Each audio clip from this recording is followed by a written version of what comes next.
let's get into Ariana Grande and Ethan Slater.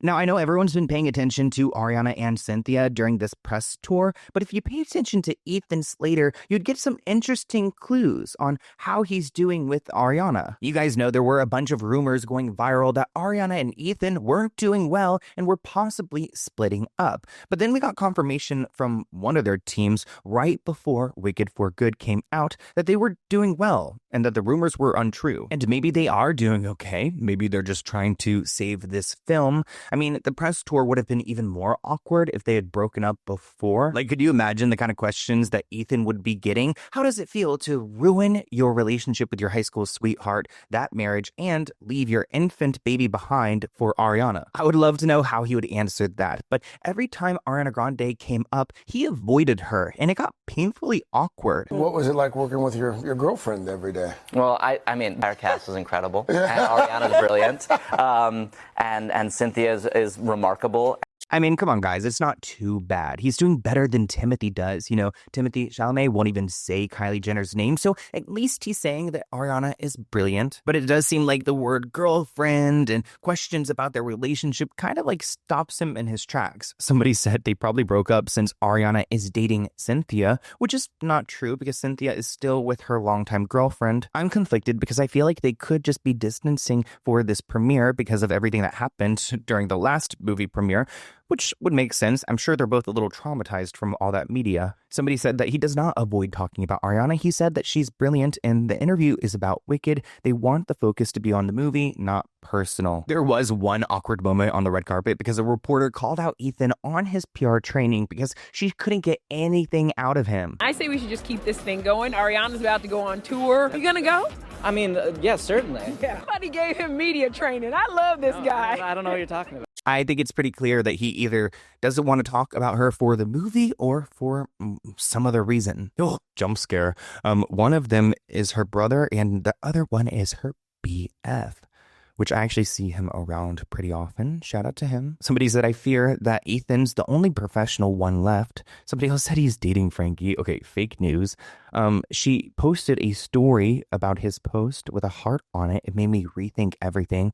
Let's actually take a moment to talk about that. Ariana did reshare Ethan's post of him behind the scenes, and she did put like a little heart over it, which is, you know, interesting. She did have a lot of stories, and she did this with pretty much all the cast members. So I don't know if this was something she just did with everyone, but Ethan got a shout out. So it seems like with all these rumors going around, this is Ariana Grande's chance to go and try to, like, I guess, shut him up by reposting a picture, because she probably wouldn't do that if it was with her ex.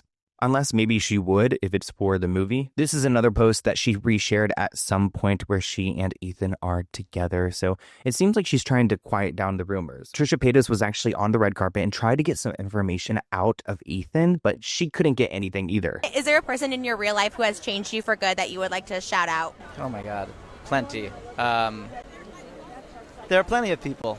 But I will, you know what I'm going to shout out is... We lost my bubby very recently. Oh, nice, Bubby. Oh, rest in peace to Bubby, and sending condolences to Ethan and the Slater family. This person writes that apparently Ariana and Ethan took a trip and stayed in a hotel after the New York premiere. I mean, I'm pretty sure she had COVID then, so maybe they had a little social distancing. Do people still do that? Why is no one shouting out his amazing performance as the 10 man? Somebody said that Ethan's not avoiding her at all. I think he's probably just not interested in every single question being about her. He is his own person with his own career, which is, I mean, thank you for the reminder, Daniel, in that comment, because I forget that sometimes, because when you are with an Ariana Grande and you become a household name because of this movie and that relationship, people are going to ask about her probably the rest of his life. I did want to share this footage because you can see there is Ariana and Ethan together, and the way that they greet each other in this clip really caught me off guard because their facial expressions almost look like people who have not seen each other in a while. They're kind of like surprised and, hey, how you doing? And this went viral because of that awkwardness. If they were together, then they would have been like, oh, hey, nice to see you. Like, surprised to see you here. Now, do you guys remember that creepy guy, Johnson Wynn, the stage crasher who attacked Ariana Grande in Singapore? Well, it looks like he's not going back to Singapore anymore because he's been banned from the country. He cannot go there anymore. Being banned from a country is wild. You'd think he's like a murderer, but what he did, I mean, of course, it's not as bad as murder, but it's up there.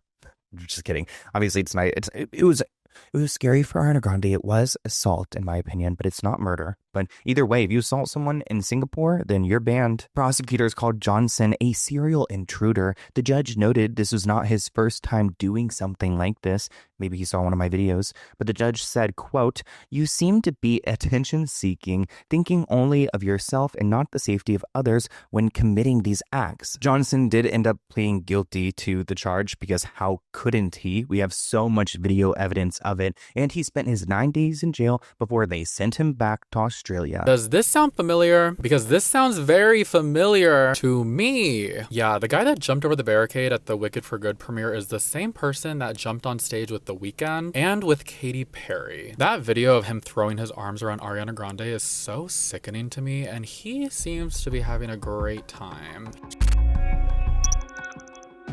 Let's get into David.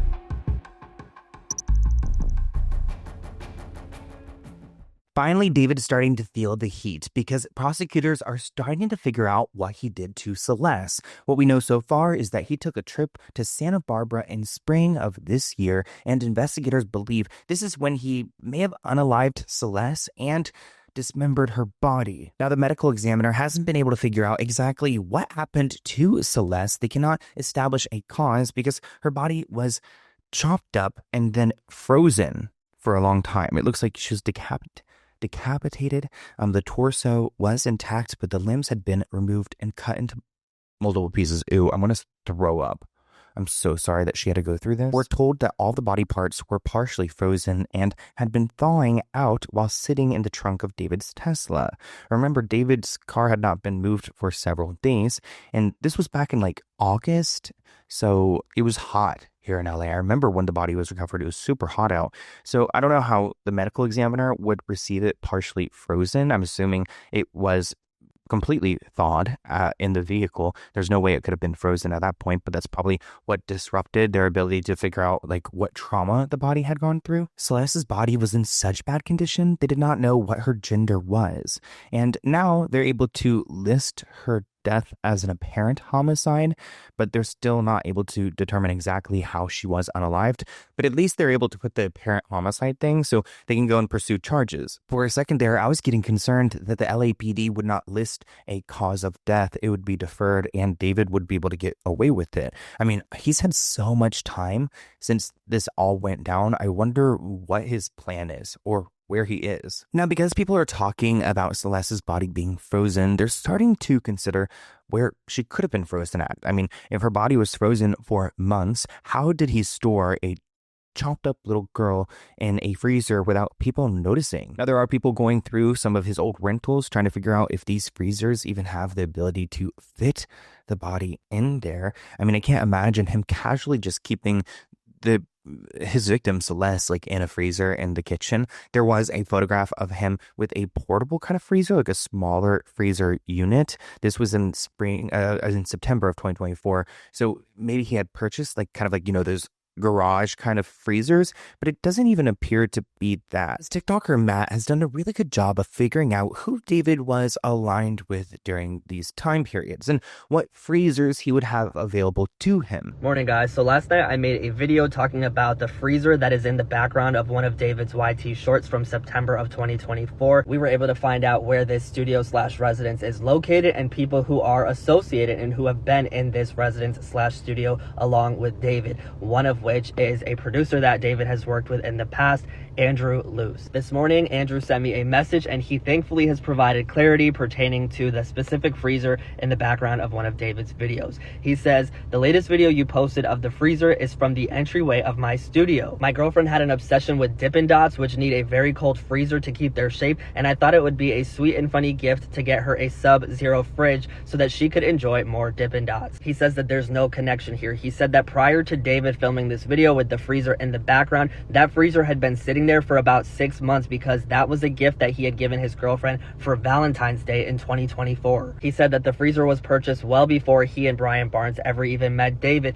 He even said that the freezer is still sitting in the same exact spot as it was in this video in September of 2024 because it's super heavy and he and his girlfriend have not figured out a place to put it. Somebody said, gosh, you're fast. So now we know the freezer was unrelated. Thank you for checking and keeping us updated.